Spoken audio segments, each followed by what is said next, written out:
In this video, we're going to practice again moving this line that I've already drawn, this function, which we called it f of x, is 3x plus 2. I started on 2, my slope was 3, up 3 over 1, and so forth. Well, let's say that we would like to reflect this line over the x-axis. So instead of calling it f of x, I'm going to call it g of x. Okay? Now, we can't say that g of x equals x, f of x, because we're going to change it. So do you remember when I want to reflect over the x-axis, basically everything is going to be changed. So I'm going to say negative f of x.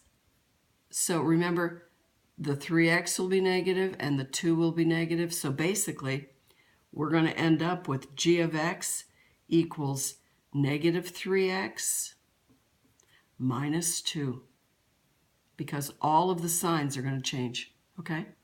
So let's practice this. Okay. So if I'm going over the x-axis, let's start with this one. This is up 2. I'm going to go down 2. This is over 1 up 5. I'm going to go down 5.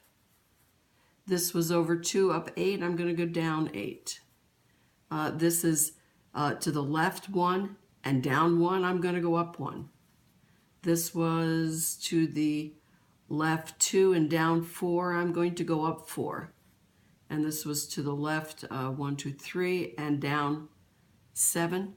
I'm going to go up 7 and over 3. And there's my new equation. There's my new line. I'm going to actually draw it with this, just to give you an idea. Notice I'm not using a ruler. I'm using a paint stick. It really doesn't matter. Okay, that's my new equation. And I translated it over it looks like it went over a y, but it really went over this x-axis. It actually went over the x-axis. So g of x, now let's make sure it's right. It started on negative 2. My slope is negative 3, and it went down in the negative direction. So I just changed the whole thing. Instead of the function of f of x, it's the negative of f of x.